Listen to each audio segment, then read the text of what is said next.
Number 10, we have Hellstrike.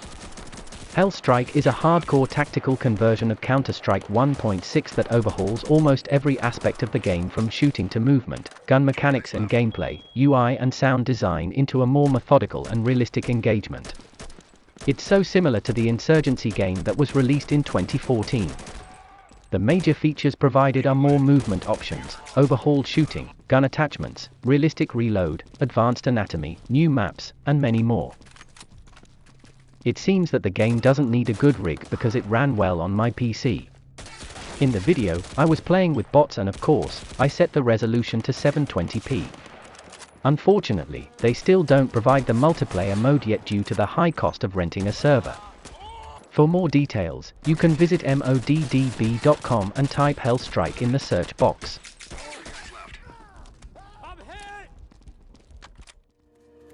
Number 9, we have Smper Ghost Warrior 1. A tactical shooter video game developed and published by City Interactive for Microsoft Windows, Xbox 360 and PlayStation 3. The objective itself is to insert players into the role of an elite sniper team sent into a hostile area in an attempt to help the rebels of Isla Trueno, a fictive Latin American country.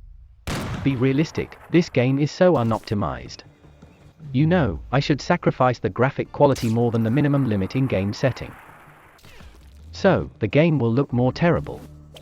However, in this video, I was playing this game with 1024x768 resolution and the lowest graphic configuration. Apart from all I've mentioned before, this game is great.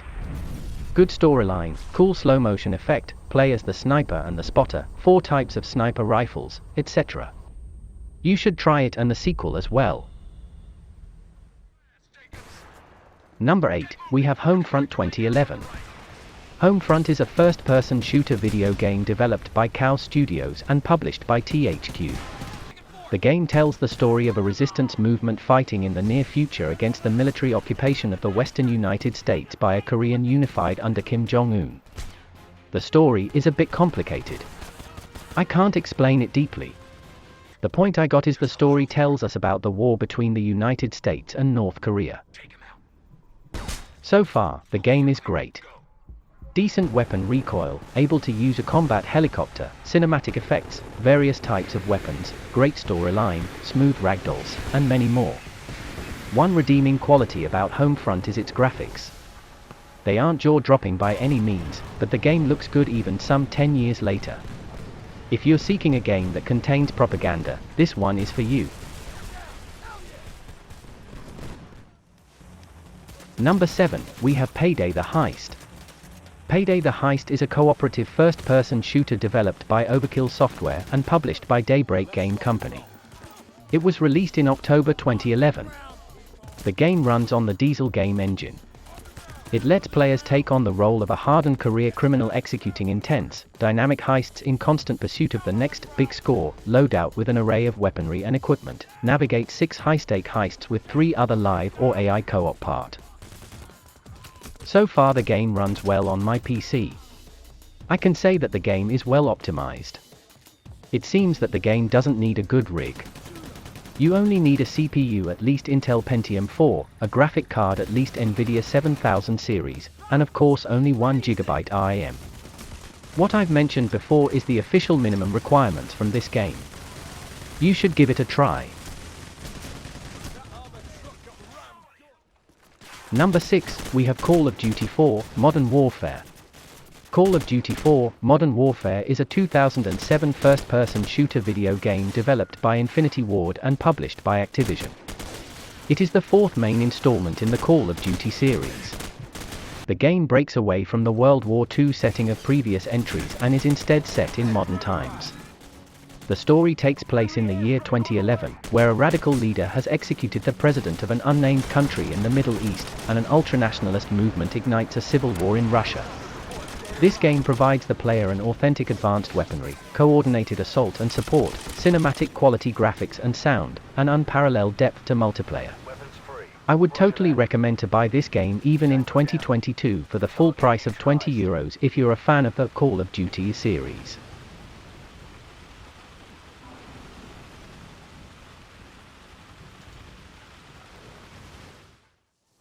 Number 5, we have Insurgency. Insurgency is a multiplayer tactical first-person shooter video game developed and published by New World Interactive, and it was released in 2014. The game received mixed to positive reviews from game critics, who compared it to Counter-Strike: Global Offensive, but was acclaimed by players for its realism, harsh difficulty, mod support, sound design, animations, levels and gameplay, and was equally praised for its optimization.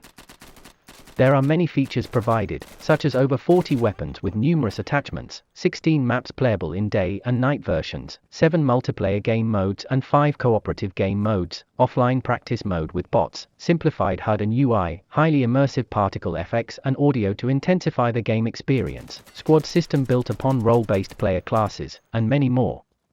I totally recommend you to play this game, although it was released 5 years ago, but still worth to play.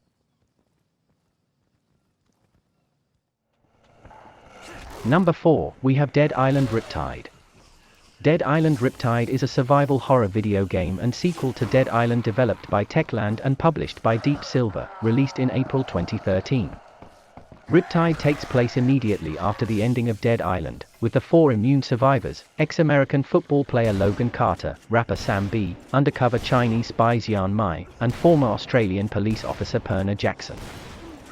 Smash heads, crack skulls and slice them up with visceral astounding melee combat and true story-based 4-player co-op in a sprawling open world just waiting for exploration.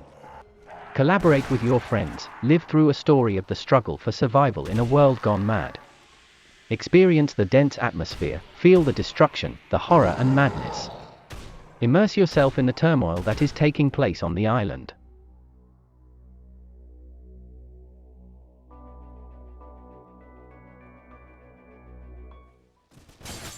Number 3, we have Wolfenstein. Wolfenstein is a first-person shooter video game developed by Raven Software, published by Activision, and was released in 2009. This game uses a great 3D game engine ID Tech 4. The story is set in the fictional town of Eisenstadt during World War II, in which the Nazis have enforced martial law to excavate rare Naxxon crystals necessary to access the Black Sun dimension. A key gameplay point is the power of the Thule medallion, which the player acquires in the second storyline mission. The device, powered by a reserve of Veil energy indicated by a bar in the bottom left of the HUD, can be triggered at any time to grant the player access to 4 Veil powers: the ability to enter the Veil, the time-slowing Maya, a protective shield and the damage multiplying Empower. This game is well optimized and has a good graphic quality. You should try it.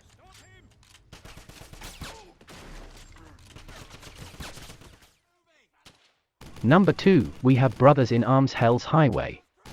Brothers in Arms Hell's Highway is a 2008 first-person shooter video game developed by Gearbox Software and published by Ubisoft. The game is the 3rd installment in the Brothers in Arms series. Brothers in Arms Hell's Highway brings the critically acclaimed squad-based WW2 shooter into the next generation of gaming with amazing graphics and sound, new cutting-edge gameplay features and a totally redesigned online component.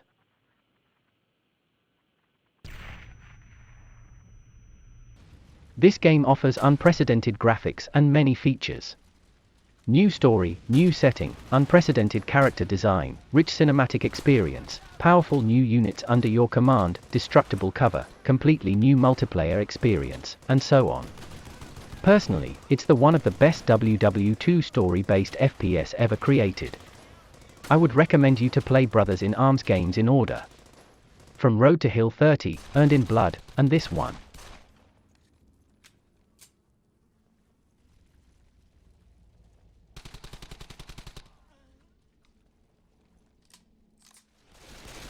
At the top of the list, we have Left 4 Dead 2.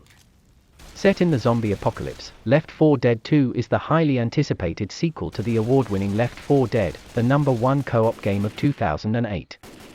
This cooperative action horror FPS takes you and your friends through the cities, swamps and cemeteries of the Deep South, from Savannah to New Orleans across 5 expansive campaigns. You'll play as one of 4 new survivors armed with a wide and devastating array of classic and upgraded weapons. In addition to firearms, you'll also get a chance to take out some aggression on infected with a variety of carnage-creating melee weapons, from chainsaws to axes and even the deadly frying pan. AI Director 2.0 helped to bring an action-packed gameplay.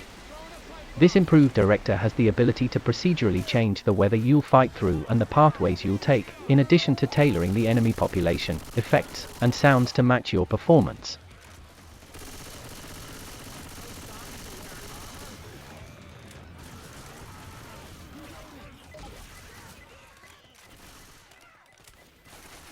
Thanks so much for watching. Hope you have enjoyed this video so far and see you on the next video.